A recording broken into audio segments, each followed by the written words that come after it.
ईश्वर का धन्यवाद करते हैं आज के सुंदर समय के लिए, जिसने हमें एक बार मौका दिया कि हम आपके साथ मिलें। तो व्यूवर्स, इसी तरह अगर आप हमारे चैनल पर नए हैं तो हमारे चैनल को सब्सक्राइब करें और बेल आइकन के बटन को दबाना ना भूलना।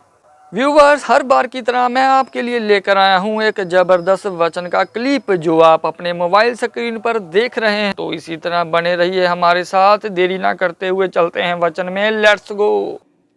सुनो मेरी बात।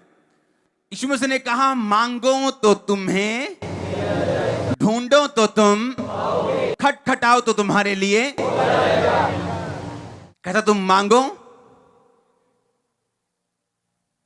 ढूंढो, कि मांगने के साथ साथ तुम्हें परमेश्वर की मर्जी को भी ढूंढना है। कि मैं अकेला मांग रहा हूं, सिगरेट पी पी के तो नहीं मांग रहा हूं, शराब पी पी के तो नहीं मांग रहा हूं, ब्लू फिल्में देख देख के तो नहीं मांग रहा हूं कि मेरी पुकार सुनी नहीं जा रही। उसने कहा ढूंढो तो तुम पाओगे। कहता तुम मांगोगे तुम्हें दिया जाएगा, ढूंढोगे तुम तो पाओगे। इब्रानिया 11 उसकी 6 में लिखा। मैं लास्ट आयत पढ़ूंगा। चलो मैं शुरू से पढ़ता हूं। विश्वास बिना उसे प्रसन्न करना अन्न होना, क्योंकि परमेश्वर के पास आने वालों को विश्वास करना चाहिए कि वह है और वह अपने खोजने वालों को, अपने ढूंढने वालों को प्रतिफल देता है। एक तरफ से आप मांग रहे हैं, परमेश्वर मेरा ये काम कर, मेरा ये काम कर, मुझे हील कर, मुझे मैरिटल ब्रेक थ्रू दे, मुझे फाइनेंशियल ब्लेसिंग दे, मेरे कर्जे से मुझे आजाद कर। कहता साथ साथ तुम उसे क्या करोगे? ढूंढोगे। कैसे? अपनी कमियों को देखकर, वचन से ढूंढोगे उसको और अपने आप को साफ करते जाओगे, लेकिन मांगना नहीं छोड़ोगे। और उसने कहा जब तुम मांगना नहीं छोड़ोगे तो वो अपने खोजने वालों को क्या देता है? प्रतिफल। प्रतिफल का मतलब जितनी प्रार्थनाएं आपने पास्ट में की हैं और आपको उत्तर नहीं मिला, उन सब का हिसाब परमेश्वर अगली बार कर देंगे। इसका प्रतिफल का मतलब ये होता है। फल का मतलब होता है आपने प्रार्थना की, रोजे रखे, उत्तर आया। प्रतिफल का मतलब ये है कि आप प्रार्थना कर रहे हैं, लेकिन परमेश्वर को अभी कुछ चीजें ऐसी हैं जो आपकी जिंदगी में चेंज चाहिए, मोल्ड चाहिए, बदलाव चाहिए उसको, और वो उन प्रार्थनाओं को अपने पास रखता है जब तक आप उस बदलाव को नहीं करते। चाहे वो माफी का बदलाव हो, चाहे वो एक मन होकर सिर्फ यीशु मसीह को मानने का बदलाव हो, क्योंकि यीशु मसीह के पास लोग आ जाते हैं लेकिन अभी भी रीति रिवाजों को नहीं छोड़ते, पुरानी चीजों को नहीं छोड़ते, साथ साथ वो भी चलती। तो परमेश्वर कहता मैं अपने खोजने वालों को प्रतिफल दूंगा। जो तुमने प्रार्थनाएं की हैं मैं उनको संभाल के रखूंगा। जब तुम मुझे खोजना शुरू करोगे पूरे दिल से तो मैं तुम्हें मिलूंगा भी और मैं तुम्हें प्रतिफल भी दूंगा। और कहता खटखटाओ तो तुम्हारे लिए। लूका 18 उसमें लिखा, उसकी 1 से 8। फिर उसने इसके विषय में कि नित्य प्रार्थना करना और हियाव ना छोड़ना चाहिए, उनसे ये दृष्टांत यानी एग्जाम्पल कही। किसी नगर में एक न्यायी रहता था जो ना परमेश्वर से डरता और ना किसी मनुष्य की परवाह करता था। उस नगर में एक विधवा भी रहती थी। उसके पास आ आकर कहती थी, मेरा न्याय चुकाकर मुझे मुद्दई से बचा। कुछ समय तक वो ना माना, परंतु अंत में मन में विचार कर कर कहा, ना तो मैं परमेश्वर से डरता हूं, ना ही मनुष्यों की परवाह करता हूं, तो भी ये विधवा मुझे सताती रहती है। इसलिए मैं उसका काम कर दूंगा, उसका न्याय चुका दूंगा। कहीं ऐसा ना हो कि घड़ी घड़ी आकर वो मेरे नाक में दम करे। प्रभु ने कहा, सुनो ये अधर्मी न्यायी क्या कहता है। इसलिए क्या परमेश्वर अपने चुने हुओं का न्याय नहीं करेगा? जो दिन रात उसकी दुहाई देते रहते हैं, क्या वो उनके विषय में देर करेगा? परमेश्वर ने कहा, अगर एक विधवा एक पापी के पास जाती है और पापी सोच रहा है कि ये बार बार मेरे नाक में दम कर रही है, मैं इसका काम कर ही देता हूं। परमेश्वर ने कहा, वो आदमी जो ना तो परमेश्वर की डरता है, ना किसी बंदे की परवाह करता है, रूखा सूखा आदमी है, वो भी ये सोच रहा है कि मैं इस विधवा का काम कर दूंगा क्योंकि ये बार बार मेरे पास आके मेरे नाक में नहीं तो दम करेगी। परमेश्वर ने कहा, सुनो ये अधर्मी न्यायी क्या कहता है।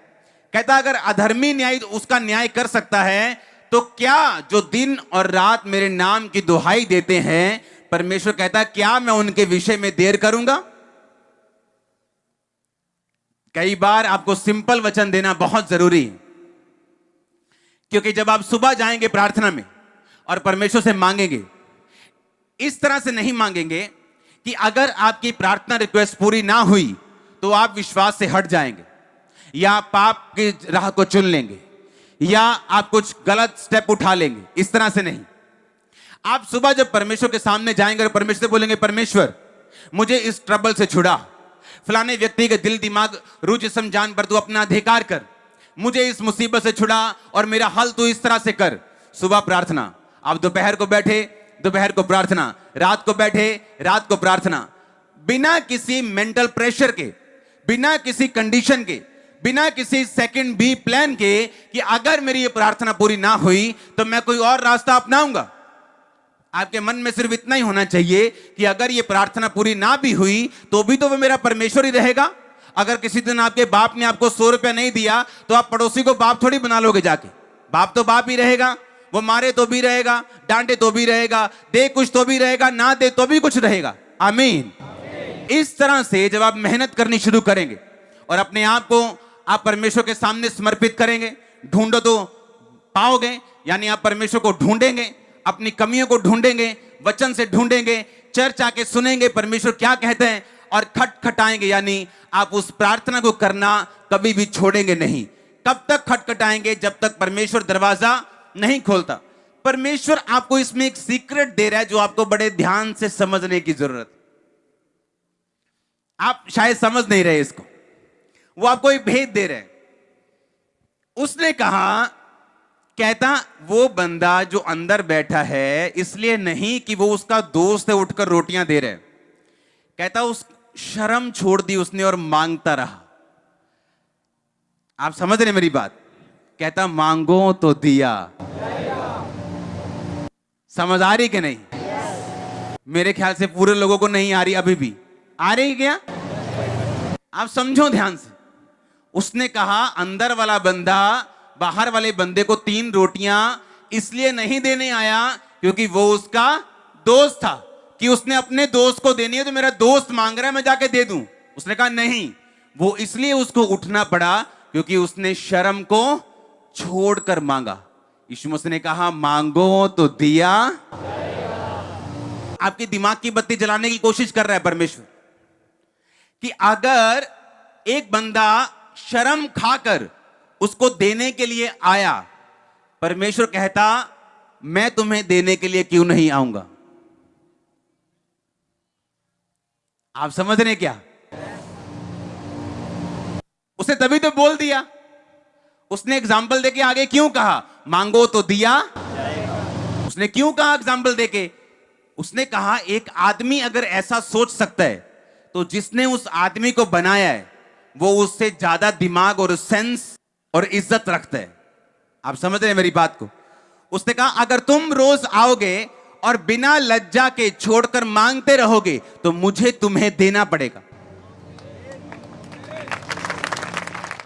परमेश्वर का धन्यवाद करते हैं आज के सुंदर वचन के लिए। जो वचन हमने सुना तो व्यूअर्स उम्मीद है कि ये वाला वचन भी आपको बेस्ट लगा होगा। तो मैं आपको और अपने आप को परमेश्वर की ग्रेस में छोड़ता हूँ। अगर आप हमारे चैनल पर नए हैं तो हमारे चैनल को सब्सक्राइब करें और बेल आइकन के बटन को दबाना ना भूलना।